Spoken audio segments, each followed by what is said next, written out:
Okay, thus far we focused more on certain Diablo 2 characters and how bewildering they are, but today I want to focus more on the world of Sanctuary itself and why it too confounds me to no end, particularly the geography and logistics of the whole thing. And if you're new here and you're wondering why I'm making fun of such a legendary game, it's because I love it. The game, not the making fun part. Well, okay, that too. I just think it's fun and healthy to not put these games on a pedestal and point out some of the funnier flaws and inconsistencies they have every once in a while so that people taking inspiration from these games can have a clear picture of both the good and the bad and use it to improve their own projects. Now, I could begin with Marius, but A, that's a character, and B, I already alluded to what his problem is in the last video of the series. And by the way, subscribe, because the next video is going to be a really big one. It's basically going to be the culmination of this series, and we'll have some interesting payoffs to what I established in previous videos. So we're not going to start with Marius, we're going to start with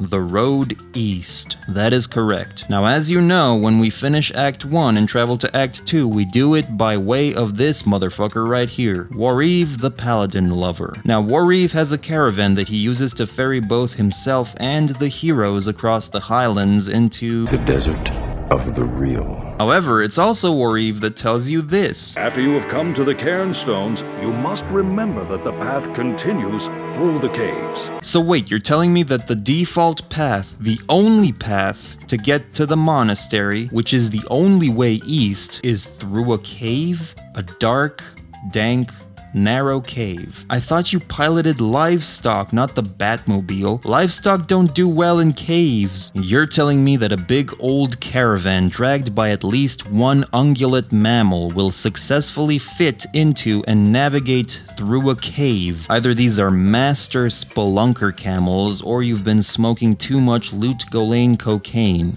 Loot cocaine?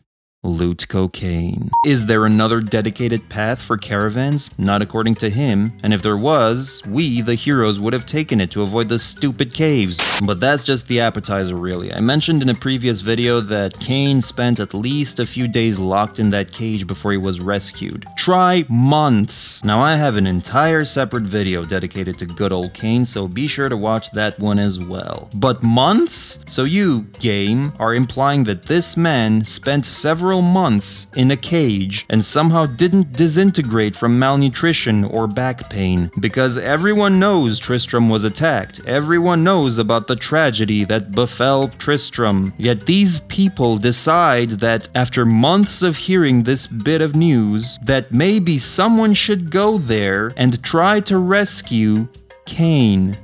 I'm starting to see why the rogues rebelled against you. Do these people even know how time works? I don't know, I guess they just assumed Cain has a liquor store's worth of health potions under that robe, as one does in Sanctuary. Oh, and by the way, are we all cool with there being a Stonehenge whose sole purpose is to teleport one directly to Tristram for no good reason? I mean, to be fair, that's not such a far-fetched thing. Just imply that the Haradrim carved those stones in case they needed to get back to the place where they imprisoned Diablo, because otherwise, I mean, who the fuck cares about that dump? So anyway, you get to Loot Golane. Now get ready, because this is going to be the biggest set of leaps in logic that you've ever been confused by.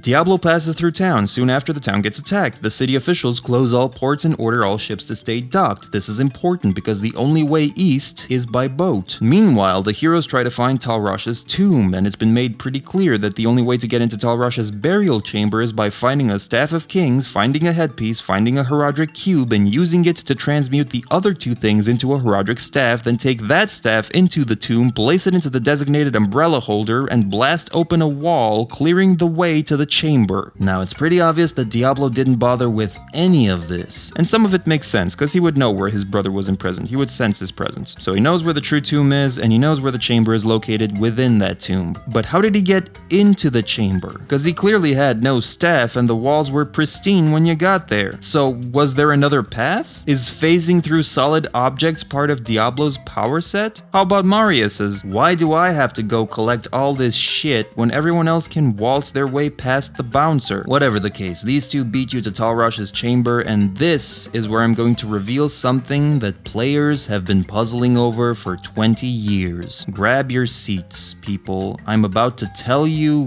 why the Primevals chose Marius to be their pawn. Because it's pretty clear that this wasn't coincidence. This was all premeditated. The dreams, the visions, the journey with the Wanderer, the cryptic line about Marius doing exactly as he was meant to do and playing his part flawlessly. It was all Part of the plan. So why Marius specifically? Brace yourselves, because this will blow you away. It's simple, really. Marius was chosen because he's a teleporter. What? It makes sense, really. They needed someone who could escape danger at a moment's notice, who could fade out of sight and travel long distances quickly and effortlessly. Who else could take the stone, make it out of the desert, avoid the authorities, traverse the Twin Seas like they're nothing, survive the marshlands, infiltrate Kurast, bypass the Zakarum Council, bypass the Compelling Orb, bypass Mephisto's molesting squad below, and witness the reunion of the three?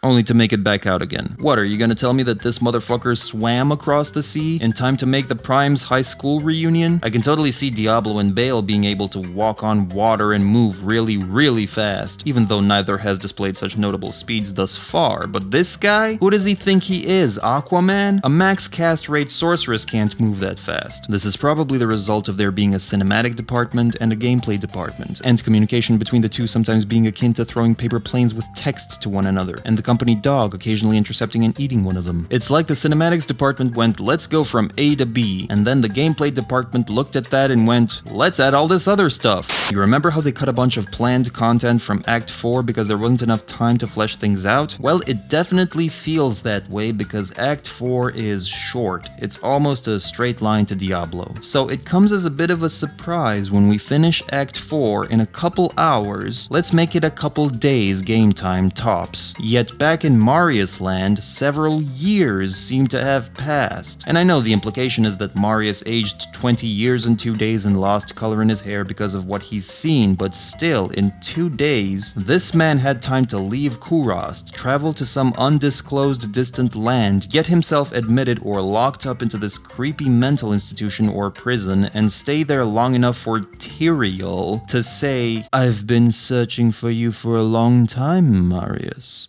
I was rather beginning to think you didn't want to be found." And as I'm writing all of this, another issue pops into my head. How did Marius know Tyrael's name? He never gave it. Their first encounter went about as smooth as Vader's first encounter with that one rebel officer. I guess the visions gave it to him. They just whispered, "By the way, his name is Tyrael." So this guy spends a long time searching for Marius, but still finds him, retrieves the stone, raises an army, and gets to Harrogath before you. You, who did 3 quests, then teleported to Harrogath instantly. If I ever hail a cab in Sanctuary, I fully expect to be going through caves, driving on water, and arriving at my destination sometime before I actually called the cab in the first place. Now honestly, a lot of these minor plot holes can be fixed, but I can't be bothered to right now. What I can be bothered to do, however, is to further explore the main topics that we've covered these past few videos, namely Cain, Tyrael, and Marius, and try to answer a very interesting but difficult question.